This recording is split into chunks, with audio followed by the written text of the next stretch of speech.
Take a seat, sit back, and relax, because you are listening to Real Talk Radio, where the talk gets real. Welcome to Big Brother All-Star Edition. Week 9 Recap.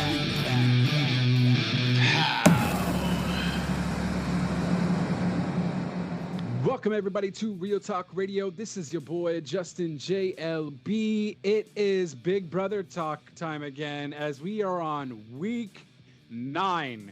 3 weeks left. This means we have 6 people left as well. We just passed a triple eviction the week prior.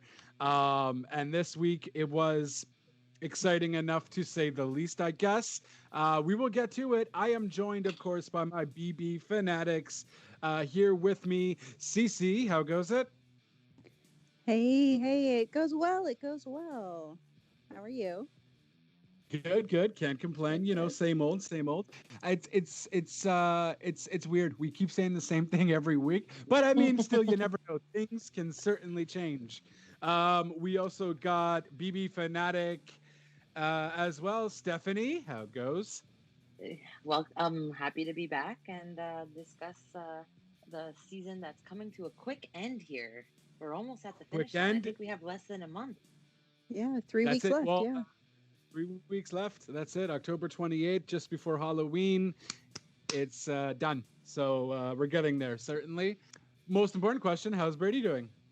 He's great. He's great. Perfect. No longer sick. We mentioned it on the podcast, so I just thought I'd, just in case sure. our fans are I think concerned. he has like a permanent runny nose because he's a kid and, that's just the weather also. But that's... Yeah, no, it's that time. It's flu season. So, October, November. So that's what happens. So it's good. I mean, he's a kid. Those days of runny noses are over for me, thank God. But that's what happens when you're young. Yeah. So guys, this is week 9. We're getting there. Yep. We're chucking along. I like what we did last week in terms of give me this week in 3 words. So Cece.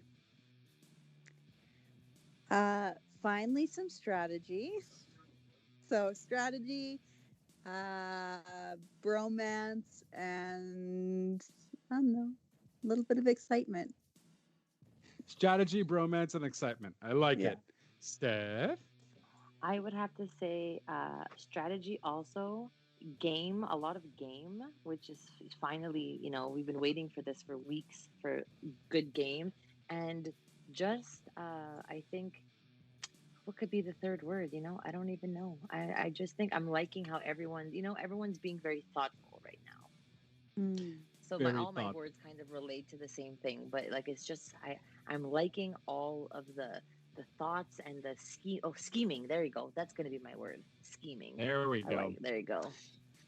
Yeah, no, nice. My go-tos are going to be strategy as well, so we're all there. It's going to be the triple S's. Strategy, safety, and what was That's a good one. Strategy, safety. Damn, I had it before. Those 2 for sure. So strategy, safety, and chaos. Never mind. It's not the 3 S's. It's double SC. Strategy, safety, and chaos. So, yeah, we'll definitely get to it because there's someone who has the most safety in this house now, and there is. We're going to talk about it. I can't wait to talk about it. Yeah, that's it. So we'll start like all things usually how a book starts right at the beginning. Can't really start at the end. You'll be very confused. So we'll start it off on Sunday's episode after the whole triple eviction chaos happened. They basically just show us bits and pieces of what went on during the live show that, of course, they weren't able to show us just because there was so many things happening, 2 hours of craziness. So they first show us that Christmas was looking to basically Christmas was behind the Memphis nominated David and Nicole. She wanted to basically get rid of Nicole instead. We obviously saw this going on with then Tyler and them trying to get Enzo to go do it. So we saw that trying to happen. They spoke with Enzo, and of course, Enzo wasn't down and decided to respect Memphis's decision and not ruffle any feathers and voted David out instead. We just saw more conversation with that, essentially, right? So that was nice to see because I was all like, how did that come about, though? You know? And so we also then see the aftermath from that. Nicole ended up going to talk to Enzo afterwards, and he basically told Nicole right off the bat it was Tyler and Christmas who tried to enlist him to flip the vote. And Nicole was just extremely grateful by that and vowed to have his back for the rest of the game. So if you're keeping track with Enzo's bromances and safety tips for the entire Big Brother game, this would mean that Enzo is safe all around. Oh, I think Enzo's playing the best game out of everybody in the house right now. It's just too bad he doesn't have the competitions to back it. But we'll talk on that more later because I really really like how he's playing. Yeah, that's it. I've been a fan of Enzo since the beginning, and this is where I am. I'm a little bit disappointed that he didn't pull the trigger on Nicole, but it was smart, and we'll get into that later. Yeah. Yeah, he's loyalty would have been a good one too. He was just being loyal to his bro and bromance that worked too. So Enzo with this though does some damage control with Tyler as HOH. We see that as that was happening during the live thing. We also see that as with his recent betrayal being fresh, he readily agrees to Tyler's plan to evict Danny. So he's like, yeah, you know what, Tyler, I got you. I didn't get you the last one, but I'm here for you on this one, bro. Like, no worries. I'm with you. So we saw that happening. Cody and Enzo allow Danny to think they will vote to keep her while knowing they plan to obviously evict her as Nicole is more loyal to them instead of Danny, because we saw the little backtracking happening with Nicole. Nicole wanted to make her own moves. She was being tight with Christmas, telling Christmas a whole bunch of things like, hey, you might be targeted. She's trying to shy away from Danny because she's noticing everybody's hating on Danny and she doesn't want to be the backfire to that there. So we saw that also happening. After Danny got voted out, though, in the final eviction, Tyler talks to Nicole, trying to explain his reasoning in nominating her, which, I mean, what are you going to say, bro? Nicole says that she thinks everything Tyler says is a lie, though, in the diary room, obviously not to his face. She says she cannot stand for him. She doesn't like him. Yeah, and that is it. So Tyler basically just sealed his fate with Nicole, which obviously... Both of them even mentioned Christmas and Tyler. They tried to shoot their shot and they failed and they know they messed up. But, you know, what are you going to do? And then we go on to the head of household competition, which is called Namaste Off the Block. My favorite competition name all season. Yes. Yeah. I also really enjoy these competitions. A little bit of a BB classic. I do like these ones because it's strategy. And yeah, very strategy. And I feel like you're also into like the whole yoga thing too, no? Like you're a dancer. Yeah, a little. So, I mean, there's that. I would probably epically fail. I would not do well in this competition, I think. Yeah. Okay. Yeah, I don't think it is difficult. Well. So how this works is the house guests have to strike a yoga pose and while pressing on 3 individual buttons while undressing themselves. If they release any of the buttons, their clock will speed up, adding time, and the house guest with the best time wins. Essentially, it goes off each round. So that's how it's going to work. And obviously, everyone is playing aside from Tyler because Tyler was technically the last HOH. And yeah, this was a pretty fun game. And I feel like this might have been one of the hardest button games. I think so too. Yeah, I think so too. Yeah. If you think back to like the boats and the cars and the other ones that they've done in the past, it's a little bit at least more closer. Yeah, they were at least closer together, so it was easier to. And I don't think there was ever like a times 30 or 40. I think it was just a constant. The speed goes quicker, but this made it just extremely difficult. You can go from being a minute to letting go of 2 buttons and then being like 7 minutes. So it is crazy. Ultimately, though, we see that Christmas is out first. Tyler's obviously disappointed because he now doesn't think he's going to be safe. Nicole is eliminated afterwards, which is not a surprise because she's clumsy, but it's also hard, so I can't really blame her. I'd probably be out first round. Then Enzo is also out in the following round. He was doing good, though. For a guy that kind of, I don't know, he just, from the other competition we'll talk about later, there's certain competitions he kind of focuses on and certain competitions he won't get. Yeah, This is one of the competitions. competitions. He could have won this one, and I was kind of bummed when I was like, oh, he's out, because I think Yeah, I I think wanted so, too. Memphis to go out before Enzo, but I was a little bit like, oh, too bad. Well, the one that sealed his fate was he didn't realize his foot wasn't on the button. Yeah. Right. So he kept checking the one that his arm was on, but his shoe wasn't tilted enough to actually hit the button. So he couldn't figure out why his clock was going. And that's the thing, because we hear the dinging, but they don't, right? They They don't, just have to exactly. realize. So yeah, super difficult. Cody and Memphis are the last two there. Cody, Jesus, this guy's winning everything. Cody ends up winning the HOH because Memphis had locked in his time, and Cody saw that Memphis had messed up at the end, so Cody just took his time trying to get the best time he possibly could, and ended up winning with the time of a minute and something. Which is So insane. That's like insane. His times in this whole competition were just insane. They were insanely strong, and he got better and better every round.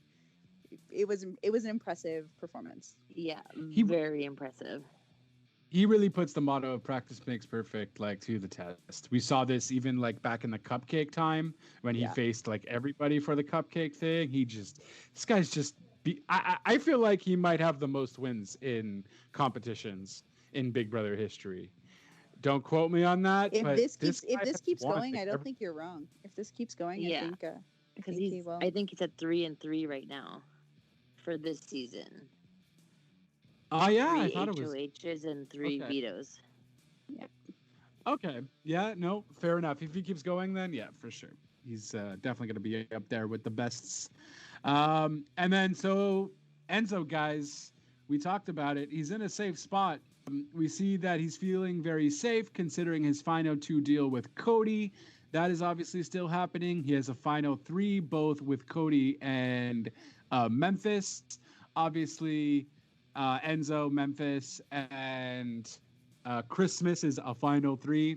And then, of course, he has one with his final 3 with both Cody and Memphis. And then, of course, the one with Memphis and Christmas. So he's three safety alliances here.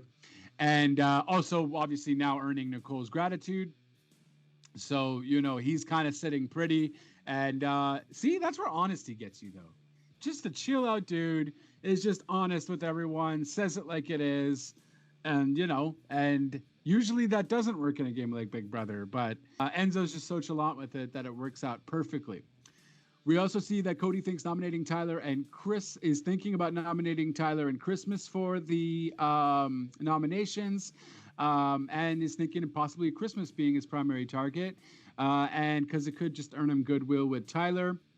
And this would also eliminate the second set of the Wise Guys scenario. As we said last week, Enzo had told them about the whole Wise Guys thing. Beautiful bromance moment. I loved every bit of it. So great strategy by Cody for now. He and Enzo then do chat with Nicole, and the 3 of them acknowledge that the 3-on-3 dynamic now in the house. So Nicole, Enzo, Cody, one team, Memphis, Christmas, and Tyler. Memphis and Christmas had a final 2 going on, I believe, at one point during the game. Tyler and Christmas have one. Christmas is kind of sitting pretty there, but obviously also Memphis has everyone on the other side too. But that's how it's kind of set now. Obviously, the committee has to be split apart.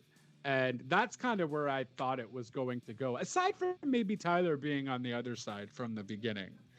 I always thought Tyler, Cody, and Enzo were a lot closer, but obviously within the weeks, something changed there, and he took his relationship with Christmas a lot more serious.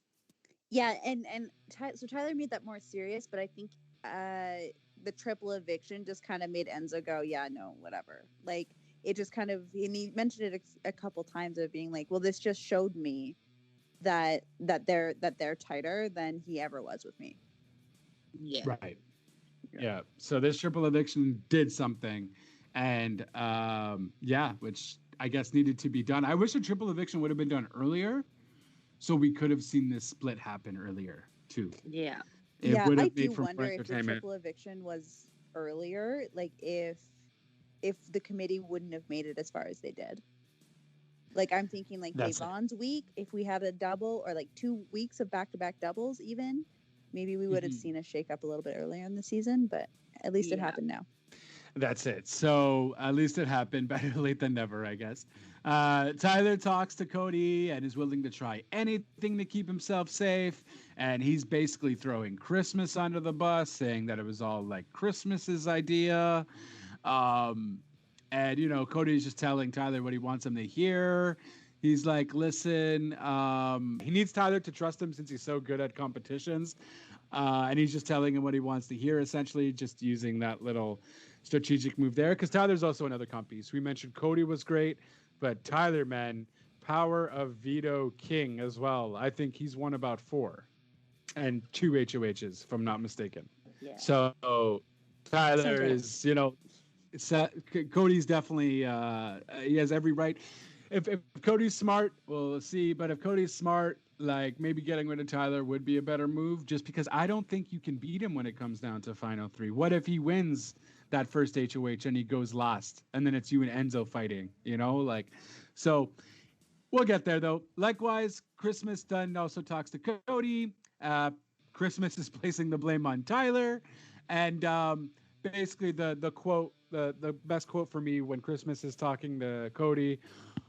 Oh, I'm pushing my cheeks in and there's water coming out. Like Christmas, I just can't. I those tears are fake to me, and I wasn't down for it. Neither was Cody. Cody just didn't care. He was like, look, you made your bed, now lie in it. But, you know, in a nicer way. But jeez, yeah. It was cringeworthy. It was honestly, I had a hard time watching that. I'm like, oh my god, just more emotions coming out of Christmas, misdirected, misplaced. Yeah. That's it. And so not genuine. It was like, okay, Christmas. And I guess through the editing, you can kind of maybe see that, because it's kind of like, okay, I did my spiel, I'm out of here. Like, kind of thing. And I was like, yeah, well, you know, Cody's not buying into it. And he clearly wasn't, because he nominated Tyler and Christmas on the block. So there was that. Both of them vow to play hard for the veto and a chance to turn the tables on Cody. And Nicole now feels vindicated to see that the 2 votes against her are both on the block now, which obviously gives more kudos to Cody. And Nicole is sitting pretty too. From a girl who had nobody, she just had Danny, and Danny left, and you would think she would just be there in limbo. She's completely safe, at least for the next 2 weeks. You know, so Well, she didn't have pretty nobody. awesome. She's been with Cody for a while. I think we know more about Cody's game than I think Nicole does, right? Yeah. Oh, okay. Yeah. Fair. And I mean, True. all it takes is Memphis or Christmas winning HOH and Nicole's on that block. Yeah, this is true. You know what I mean? She's the next one to go.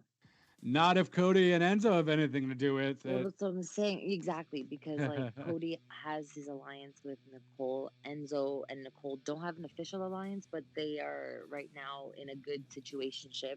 But the only people that Nicole is not technically affiliated with anymore, since the alliance has blown out of the water, is Memphis and Christmas. Like, no way are they not putting her on the block. Right. Yeah, that's it. So, well, I mean, obviously she still had the committee, so she was still... Nicole was in the committee, right? Yes. Yeah, but Nicole I'm saying the was in the committee is done committee. at this point. The committee's been done. No, since I know, January. but that's it. But she's still stuck with the committee guys, and they still took her in. They could have said, no, screw you, like, we don't need you anymore kind of deal. But obviously numbers matter.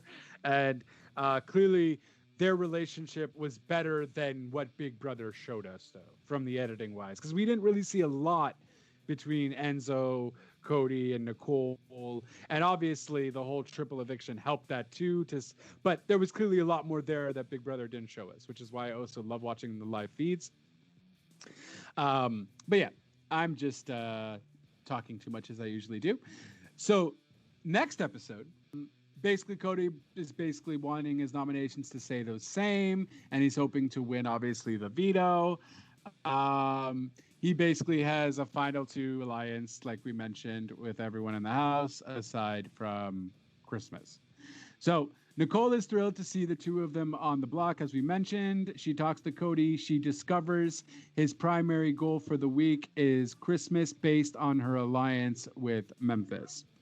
And despite having a final two with Tyler since the beginning of the game, Christmas reveals this latest mishap has her focused on playing the game with only herself in mind. Well, I hope so, Christmas. You're on the block. You can't really be worrying about anyone else but yourself at the moment. So at least you realize that while you were put on the block and that you have nobody. So one job, Christmas. Enzo then discusses that his primary objective is to stay in everyone's good graces, which obviously he has done, and make no enemies, and is thrilled to see how well this tactic is working for him this season. Did he do this last season? No, not last season, but the last season he was on, he was kind of all over the place, correct? I was just saying he didn't really have no enemies last time either. So, but I was gonna, he was gonna elaborate. So. Yeah, no, I think like everybody loved him, but everybody loved him because I think he's just a genuine guy. And you said earlier, like, this is what honesty brings you. And so, yeah, so I don't think he really made a lot of enemies, but he was just a total wild card in his season. So no one could really rely on him for anything. So he didn't really have the strength of relationships that he has now. But yeah, no, he was a genuine guy, never really pissed anybody off. And he's doing it again, and it's working for him. Bam. And yeah, and so that's it. And it works for him really well when Tyler decides to talk to Enzo about Cody's motivation for nominating him. And Enzo just, pretends to encourage him. Like, yeah, bro, you're doing good. Like, don't worry about it.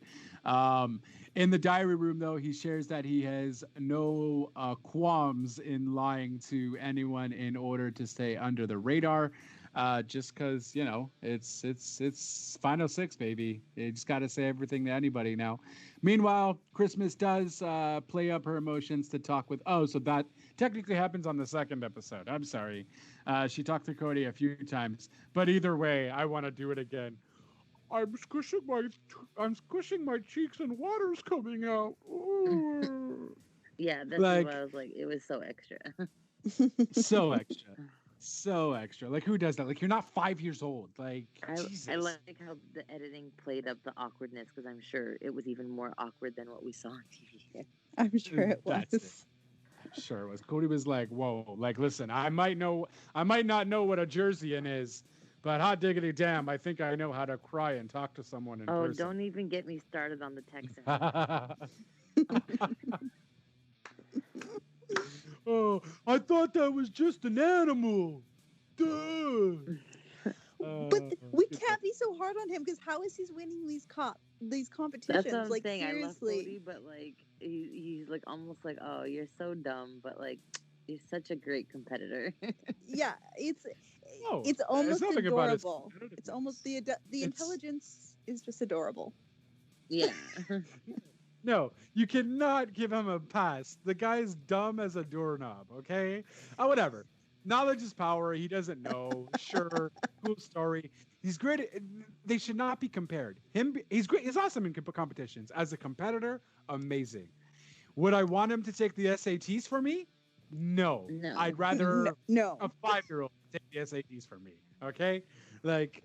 But, whatever. It happens, and I don't like to blame anyone on... I think there's never a stupid question, but, sometimes stupidity just happens. But we love you, Cody. We love you. Tyler and Memphis have a heart-to-heart about losing their fathers. Memphis discusses only fully processing that huge life event once his child had been born. And...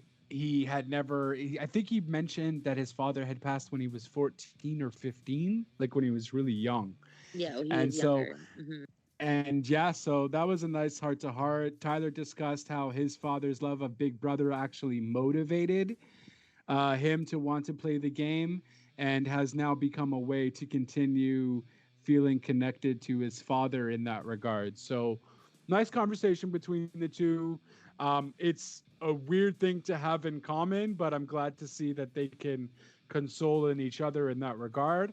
And interesting of it being Big Brother to kind of bond a father and son and ultimately pay homage to his dad for that. So I thought that was neat that they added that in. Nice moment. Yeah, nice moment. Christmas pulls Memphis aside to discuss worst case scenarios for the week, and both worry that if Tyler were to win the veto, then Memphis would be on the block beside Christmas. Yeah, that's Valid. pretty valid. Valid. So guys, Tyler has this big idea right now. All right, he's gonna go to Enzo and he's gonna dish out all the dirt. He's gonna be like, you know what? I'm gonna get Enzo on my side, and Tyler goes to Enzo, decides to spill the beans on the committee. Yeah. So in an attempt to win favor with the last person in the house who he can ally with, he tells Enzo the plan was for the 6-person alliance to get the final 6, and that to target Enzo in the triple eviction. Which complete lie, but I get it. He has to say something. He has Tyler to say claims something. He's relying on Enzo's wild card That's it. infamy, right? It's a Hail Mary. Is a Hail Mary. That's perfect football analogy there for sure. What else is he gonna do, right? Kind of his back is against the wall. I mean, Enzo's always a wild card vote, so why not? So I don't blame him. It's just in the diary room is what was hilarious to me. Enzo laughs over Tyler's assumption of his ignorance and proclaims that Cody and he are the tightest duo in the house. And Tyler's desperate attempt to stay is definitely not working. And just Enzo's whole thing in the diary room was just hilarious. Yeah. And of course, I think it parallels Tyler and Christmas. Kind of we saw when he went with her above everyone else.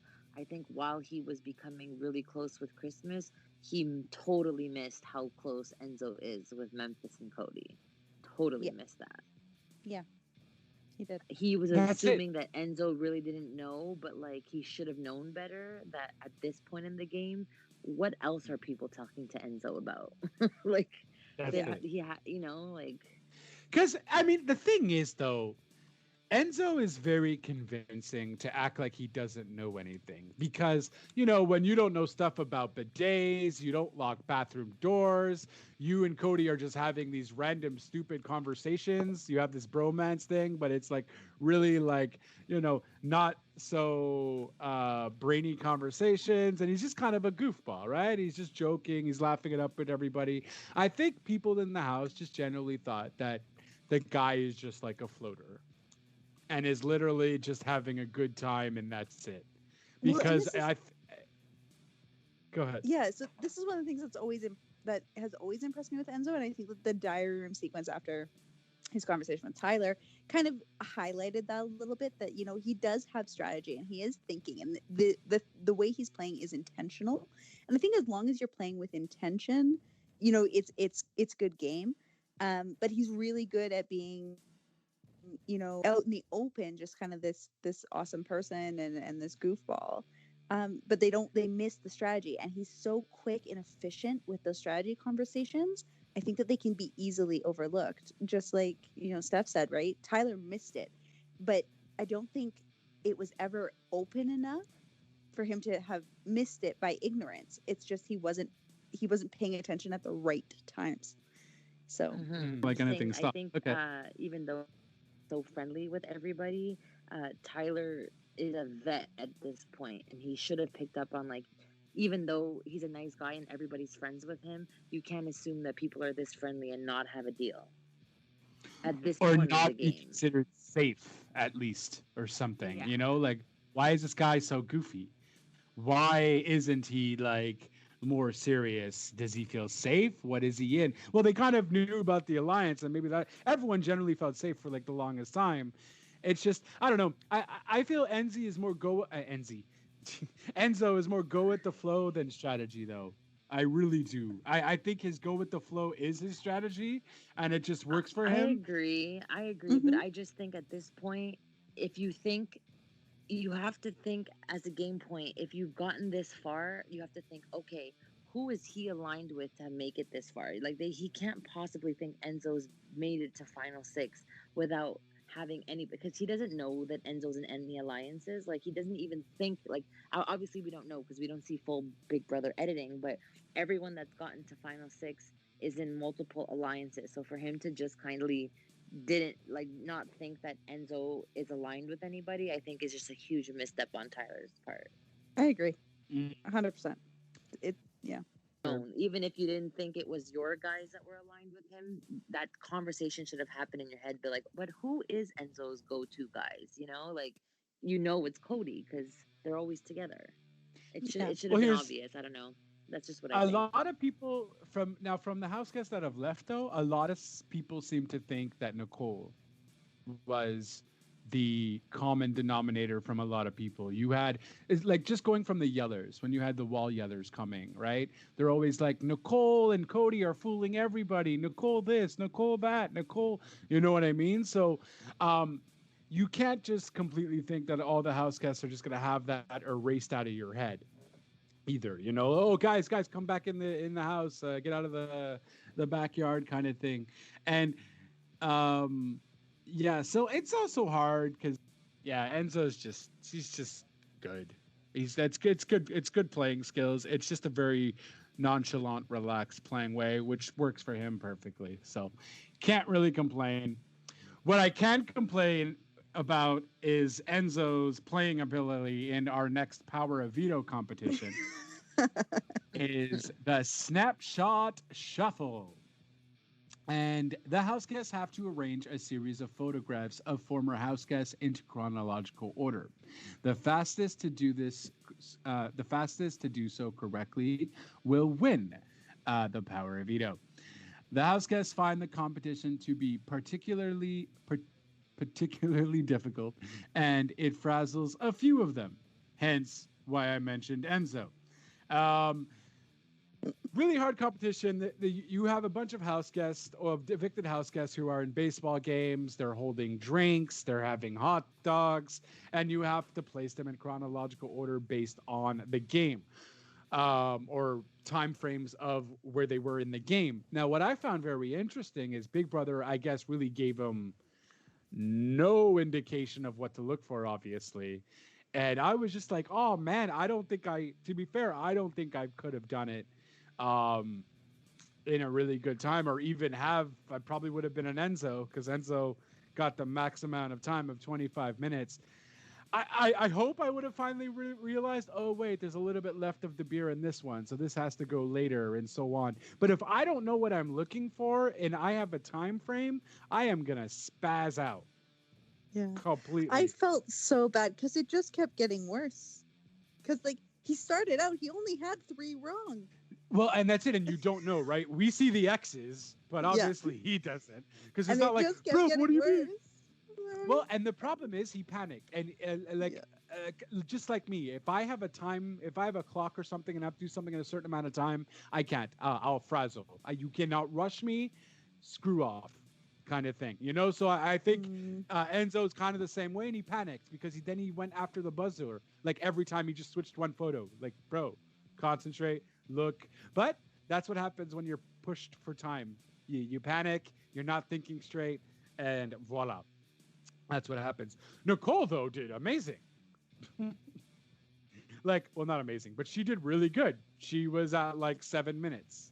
It was a top Nicole performance, for sure. This was probably one of the best performances she's had in a competition in most of the competitions. Mm-hmm. Like, aside from the ones she obviously won. But, yeah, I was impressed pretty with good her, in this one. Was it 4 minutes, I think it was? 4 minutes or something? Was it 4 minutes? Okay, it was 4 or 7 minutes. It was good. I think she was like top 3. Yeah, she was top 3. Top 3. But, like we said, the guy who wins everything, Cody, wins the power of veto. I think it was like a minute that he got or something, a minute or 2 minutes that he got, and just sealed Christmas and Tyler's fate, and won the power of veto. And yeah, so great competition. Memphis also, I think, did really bad. I think Memphis also got 25 minutes. No, Tyler got 25. Memphis, Cody, Tyler. and Nicole were top 3. Tyler also timed out. Which is crazy to me. So And I was Christmas like, got 12 minutes. Yeah. Yeah, I see. So it just goes to show you, obviously, that's why there's different types of competition. Some people are like, I didn't expect Nicole to do as good as she did, but Nicole, I think this would have been the perfect game for Danny. Agreed. This would have been up Danny's alley. She would have won like no problem. She's very alert. She's very good. She pays attention to detail. So yeah, good for Nicole though. I'm proud of her. She at least did good. And yeah, so Cody ends up winning power of veto, which basically he doesn't use just because he's the one that nominated them. Was there actually? Yeah, no. So that's it. Christmas does, though, feel her odds are good to stay. And Tyler says he's going to work hard to convince the house guests to keep him. Good luck, bud. Good luck. Go and tell Enzo about the committee. Like, ugh. But, you know, it's hard.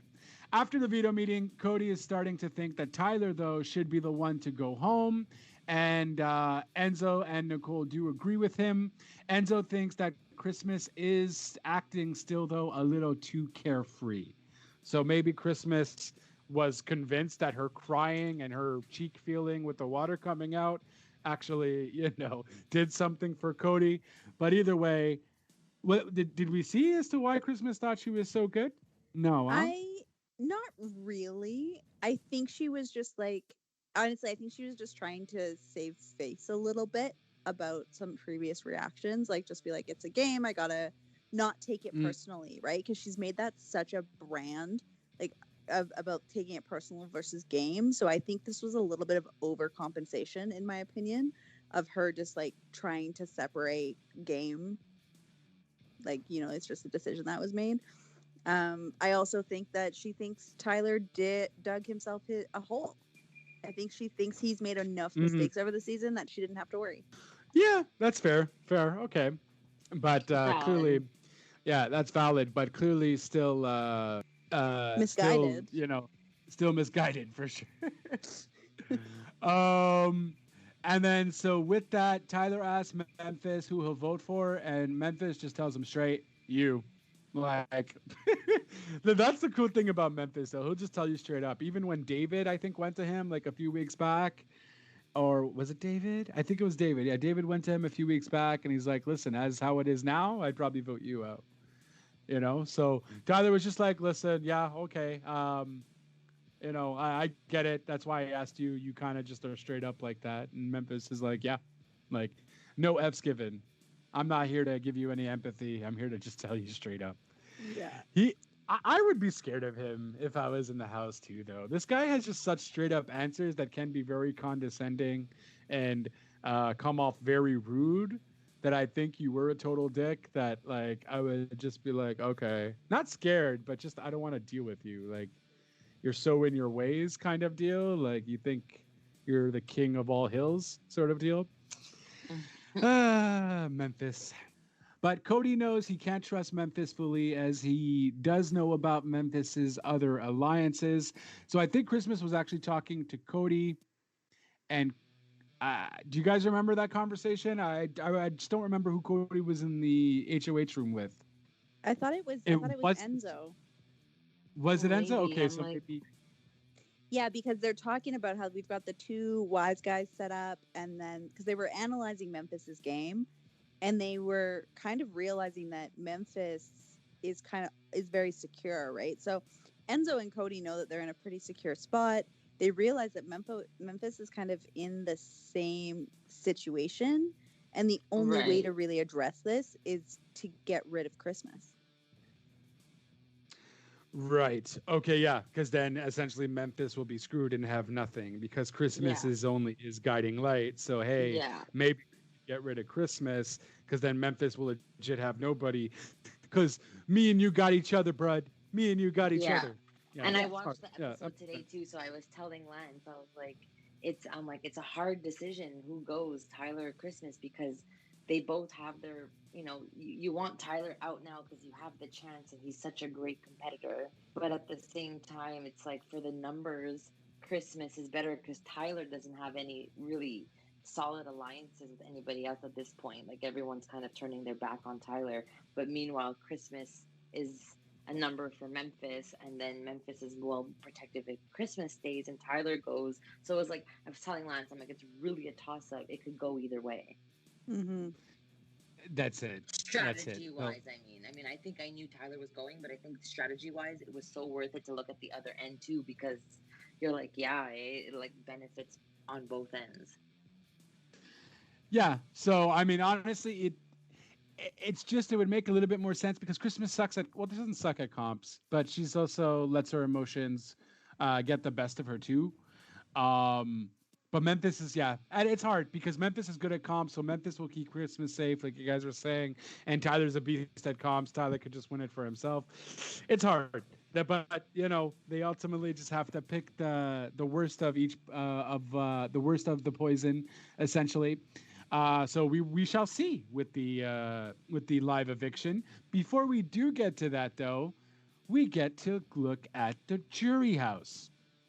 It opens up with Ian count. Yeah, right. Like about time. It opens up with Ian naming the turtles that are in the pond, and he's naming them after, of course, the Teenage Mutant Ninja Turtles. And he's suddenly realizing he has a lot of time in his hands, which, but I feel like I would do that too. So, no, you don't, Ian. You better have named those turtles, and they better know their names by now. So that's it. So Ian is there. Devon then arrives next, and she has plenty to share with Ian. The two spill which alliances they were in, noticing that Danny was the common denominator. Ian finds out about Nicole's flipped vote, and Ian isn't too upset with her. However, Devon still is, because Devon likes to hold grudges, and it's a game. Like, enough. The two of them predict Kevin will be coming next, and he suddenly just shows up. So hopefully Kevin didn't hear that, because that would have been uber awkward. Kevin though tells them he thinks there is a double eviction, and then David walks right in as well. And David's like, "Hey guys," and he actually thinks there's a third person on the way, and in comes Danny. Yep, Danny. So, and now the rest are really shocked by the groundbreaking triple eviction. Danny shows the other jurors a video catching them up to speed. Well, no. For the first time ever, Danny shuts it down. She is so upset and so hurt that she says, I don't even really want to talk about it tonight. Let's talk tomorrow. I feel like that might have been a Big Brother thing, though. Do you think it was a plant? I think it was a plant. But I think it was because it was a 2-hour live. You see, when Danny showed up, it was really late. It was super dark out already. So I think that's why. It was also probably like almost midnight by the time they got into the house. Or probably even later or something. I know. Plus, I don't think they had the tape ready yet because it was a 2-hour. They have to do so many post-show interviews and stuff, right? So like. Yeah. I'm sure by the time they got to the house, it was super late because it was really dark out. And considering that it's on the East Coast, on the West Coast, it's like you could tell it probably took hours before they got there. So it was late. Yeah. True. Yeah, that's it. I mean, as much as I want to hate Danny with you, I do think it was a plan because it wouldn't make any sense. You're there already. Oh, I don't judge her for it at all. Honestly, I think that's an intense thing to go through, and she was so hurt, and for good reason, in my opinion. So, yeah, maybe there could have been other ways to do that than just have. Yeah, it was just kind of weird. It kind of made it look weird. But I'm like, okay, maybe they didn't give her the tape yet either, though. Right, so maybe they said, "Oh, we'll just throw it to you like tomorrow morning or something. We just got to get our guys to finish it up, and we'll hand it to you guys." So maybe that was it too. So yeah, Danny shows the video, catching them up to speed. Kevin is impressed by Tyler's HOH moves. Danny still feels betrayed by Cody, but also recognizes how well he is playing the game. So it turns out, Cody, Danny will not hate you for life, and that Danny, in fact, respects you. Davon, on the other hand, for Nicole, I'm not so much. I don't think they'll be talking after the season ends. That I don't think is happening. I don't think so. No. Now we have the live vote and eviction. Julie Chen gives Tyler and Christmas a last chance to sway the house guests like usual. And I don't honestly remember what they say, but it's just kind of like keep me and I'm here for you guys and do what's best for your game and nothing crazy, nothing too entertaining. They were not fighting for my life speeches No. at all. No, I think they both were kind of, just kind of like, well, do what you got to do, and that's it. Like, there's nothing I could say will really change anything. And yeah, so the 3 votes that were cast, though, Tyler was the one unanimously voted out of the Big Brother house. And yeah, so they ultimately decided to go with Tyler. It makes sense too. Bigger comp beast. It's essentially now Enzo and Cody versus Memphis and Christmas. Nicole's there, obviously, on Cody and Enzo's side. But let's face it, Nicole's not going to win a comp. So now you got the 2 versus 2, and Nicole's the ref, essentially. Enough. So Julie speaks with Tyler and asks if she thinks the house guest evicted him was the right move to do. Tyler says, yes, I do believe it was. Considering the game moves he had planned next, Tyler guessed that Cody's number 1 is Nicole. So like I had mentioned earlier, I think a lot of house guests did believe that Cody and Nicole really did have a final, which I think they did technically. From like the get-go of like the first 2 weeks that was kind of mentioned. I just completely forgot about it because they never really showed us any Cody and Nicole, team happening. So, but yeah, so that was mentioned, and Cody I think mentioned that or Nicole might have mentioned that on the goodbye speeches. Tyler also does speak well of David despite the ways he jeopardized his game. And he was just like, look, man, like, I really like the kid. I thought he didn't get a fair shot last season. And I think he's a good guy. And that's it. Like, I don't know. He just chimed to him. I guess, he just thought, whether it was, I think I could beat you at the end, so I want you here with me. Or, look, you just seem like a cool dude. Like, and you don't take anything personally, you're kind of like me. I don't know, he felt some kind of bond with David, so still kept to that, and still feels no ill will towards David, although David just didn't do anything for his game at all. And so yeah, those farewell messages that I was talking about, Memphis and Cody slip about their various final 3s and final 2s they have going on. Tyler comments on how many people were double dipping and triple dipping when this was something he strategically tried to avoid this season, which I thought was weird of him to say, because there was a Big Brother episode where you literally made a deal with everybody for a final 2. So I don't know what he was talking about. Yeah, I mean, but I think he censored himself. Like he kind of moved away from that because he realized that was week 1 or week 2, right? And then in the diary room, he said, this is what I did last time and it got me in trouble, right? So I think that like he did make the choice that like some of these are going to fall away and I need to reinvest. And he maybe should have had a few extra safety lines. Yeah, maybe that's what blinded him to the other lines. Is it goes back to like how I'm shocked that Tyler didn't put 2 and 2 together, that like clearly these people are working together if they've gotten this far in the game. He's not the only one that's making deals, everybody else is too. I just suddenly remembered that he mentioned that he was 96 days in the house and that 72 of those days he was with the love of his life, Angela. So I thought that was sweet.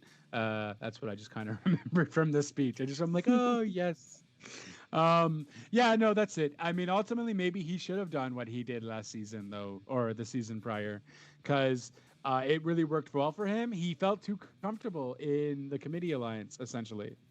Yep, Um, definitely. and that, and should have did what Cody, Memphis, and Enzo did, or not Enzo, but Enzo kind of, yeah, what Enzo did as well. So I don't know, that's what he felt too comfortable. It made him go far in the game.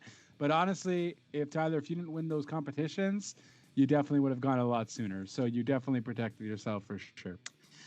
On to the HOH competition, which is called Stashing Pumpkins.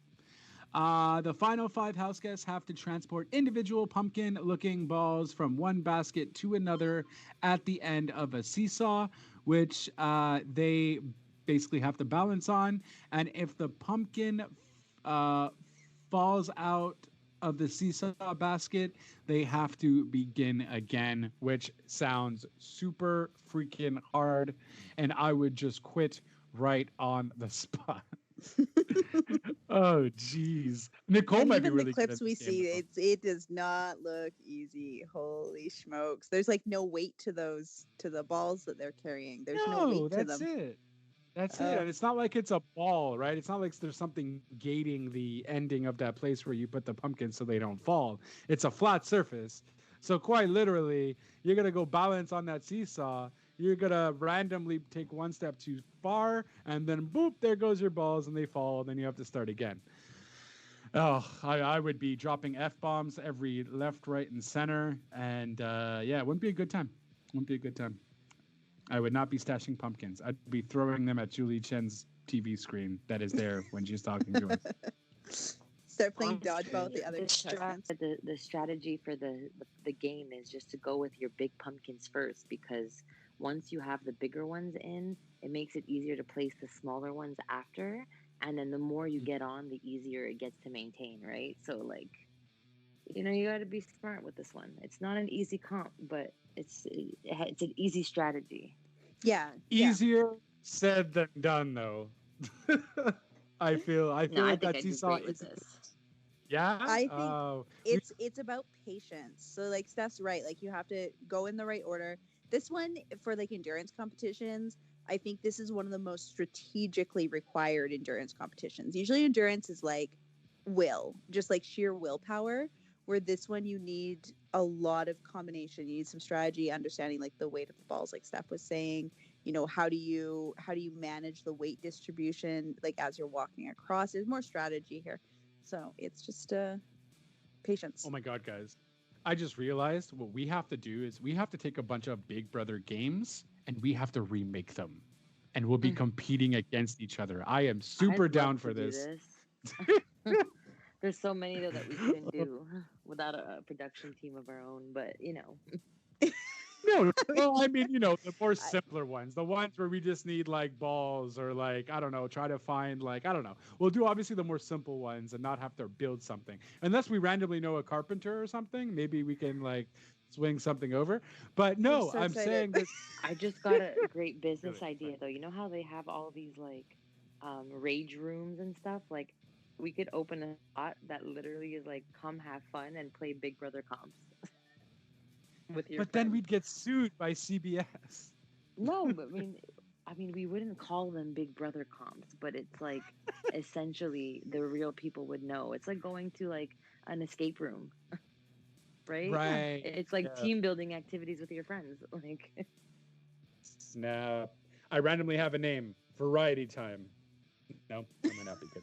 Okay, I don't know. It just sounded good. Try again. Variety time. Oh, that's awful. Yeah, no, sounds good. Let's try to cook something up, guys, because that sounds awesome. Sounds like a lot more effort than I'm down for right now. But check in with me in a couple weeks. Listen. You're just upset that if we have the yoga button one, and you're upset that you'll do bad in that, but I'm sure you'll do good. Believe in yourself. We got this. I'll still call you in a couple weeks to see if you're down. I know you will be. So yeah, that was your week. Final thoughts, guys? I think it was a good week, and I think the nitty gritty is literally we're in the midst of it right now, and it's just finally we know that everything is going to be a big move at this point.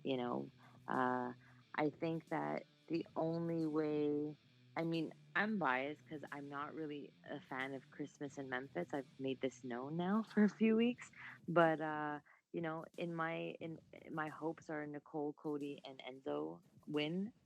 Or I guess Cody can't play, so Nicole and Enzo would be my number one picks for this competition.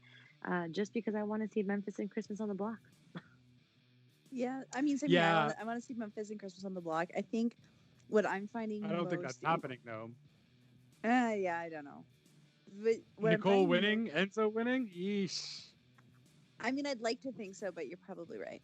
But I think what I'm finding most intriguing about as we're moving forward here is like Enzo. We've talked about him. He's in a good spot.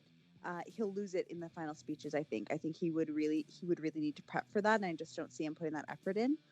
And Nicole being a previous winner, I don't know that this jury would give her the money again. I don't think she's played a strong enough game to earn it for the second time.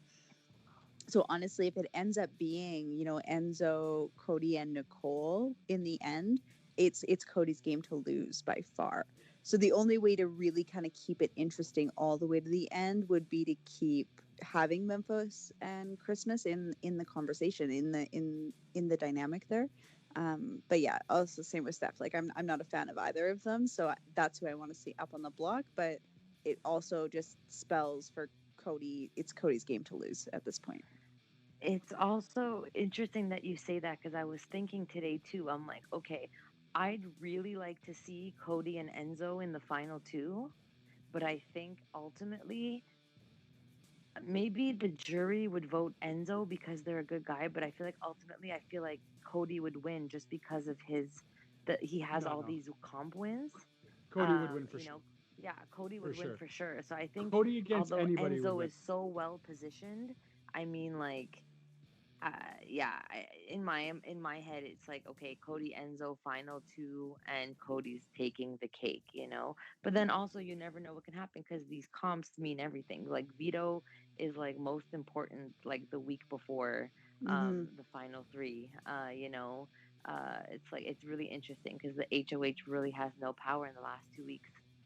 So yeah, that's when it gets really fun for me. Veto is that power in that last week, the final four. Veto's the vote, right? So yeah, it's going to be interesting. And that's the thing, honestly. If I was Nicole and Enzo, because Enzo, he's not going to backstab Kobe, which is going to be stupid for his game. Because I truly believe that Enzo is just very content with just winning the 50,000. Yeah, but who would Cody win against? Because I guess Enzo. Enzo can only win against Nicole because Christmas would beat him because she also has more comp wins. Memphis but I think Enzo could beat Christmas with social game the right strategy because of his social game. And because he would have to, I guess. He would have to articulate. And I think a lot of people wouldn't like Christmas, so they might just vote for Enzo instead. Yeah. So he would have to take the girls to the end, which he's not going to do, and that's going to hurt him, I think. And, I think the only real toss-up we would have in those final two chairs would be Memphis and Cody. Yep. Which we want to see because that would be the Hitman versus... the Renegade. No, not the Renegade. Hitman versus Renegade. The Brigade. It was Renegade? Renegade, I Brigade. myself there for Renegade, okay. No, it was Renegade. Yeah. Renegade. Yeah. So that honestly, it would really be the ultimate finale though, because they kind of started being pitted against each other. So it would really be a really cool ending to see at the end of the day. Yeah, I would be for that. Yeah. And Enzo is just going to replay their stories. Cody and Memphis' stories. Enzo's going to play it. I think that that's really where we're going to end up here. He's going to end up in that final two chair and lose and be okay with that, or I don't know. Even though I picked him to win, I realize he doesn't have the speech skills to actually pull that out with the jury. And hey, on a side note too, it was also reported that David actually won a lot more money than the second runner-up to the Big Brother. I think it was on his season. I think her name was Allison, if I'm not mistaken. Just because there was something mentioned on that. So where David won already $60,000 technically, because of all the times you're on the show every week, the competitions that you're Your in, you get stipend that money. you get, yeah. Mm-hmm. So, hey, making 50,000 might not be too shabby, because that's not only the money that you're getting, you're also getting money every week. You're getting like, I think, $1,000 or $2,000. I don't think they were specialized on the numbers, but you're still getting guap. So I think Enzo knows what's up with that, and I think he would be more than happy to be second fiddle to Cody.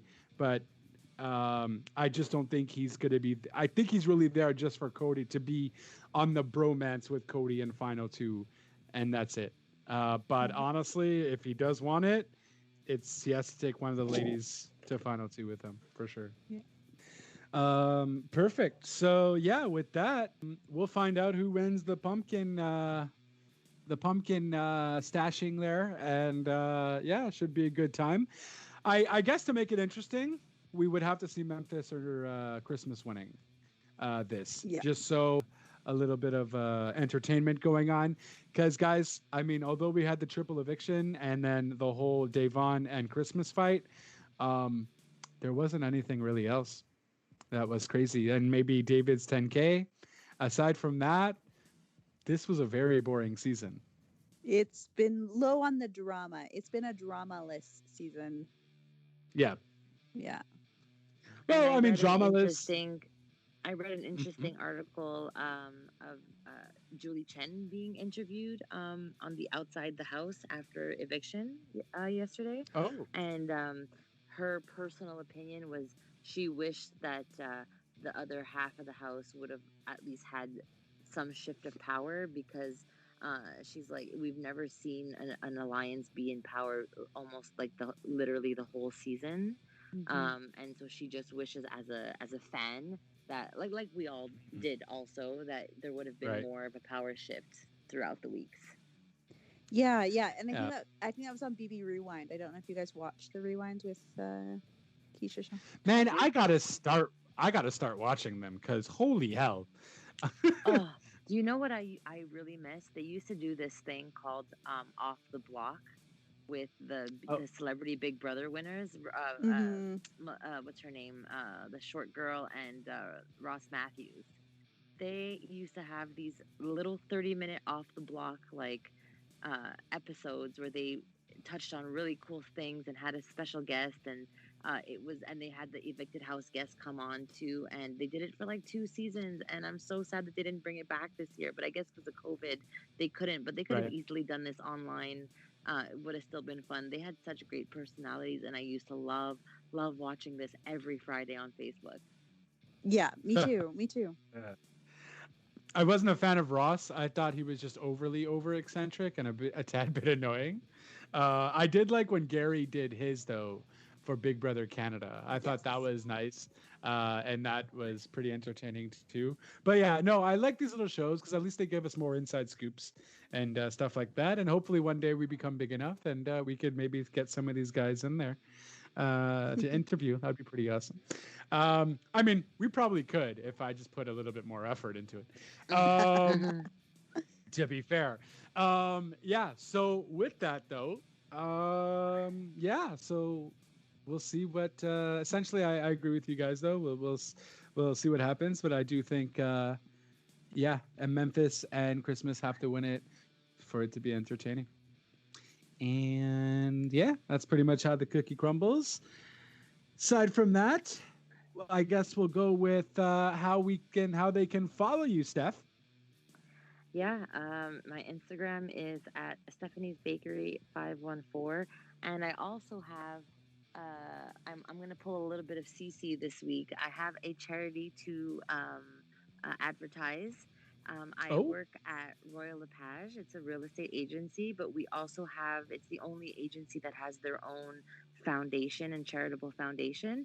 And during COVID, they need our help more than ever. We always support women's shelters that deal with women and children in domestic violence situations.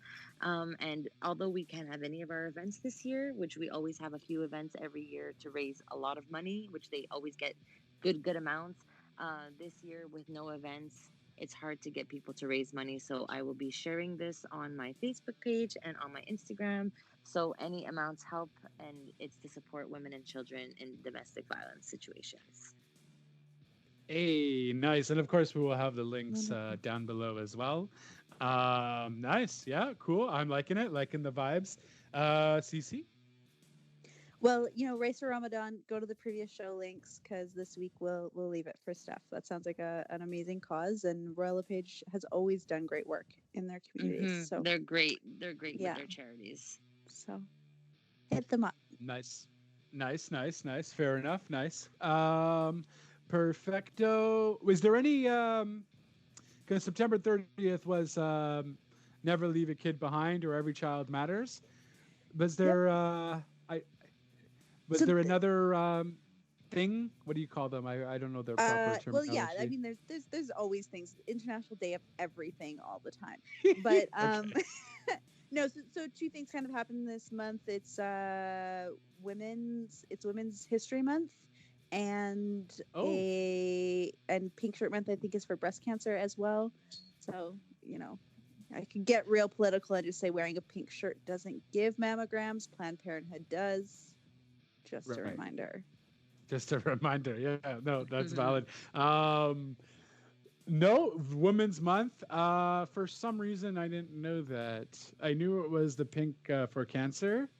But no, that's always good. And I'll probably put a nice informative link of where you can find a whole bunch of stuff of what women have done for history and so on below too, because that sounds awesome. And yeah. Great. So, and of course me, I just plug myself because I'm selfish like that, I guess. At JLB420 is on Twitter. At Real Talk Radio 8 is the brand, or should I say Real Talk Radio is the brand at Real Talk Radio 8. Anchor.fm/RTR, where you can find all the streams and that kind of stuff. To watch previous episodes of Big Brother. You can certainly do that. Hear what we have to say. I'm definitely going to start putting these out sooner, like really quick now, because I now know how to edit properly. But yeah, you can do that. Check me out at anchor.fm/RTR. realtalkradio.online is the website that never gets updated, so feel free to check that out. And yeah, that's it, guys. Thank you again for listening. Us, recap another week in the Big Brother house, and hopefully we'll be having a competition game soon going on, because that sounds like a lot of fun. During COVID times would be difficult, but gosh darn it, we can do it. And that's it. Thanks again for listening. Until next time, ciao for now. Bye.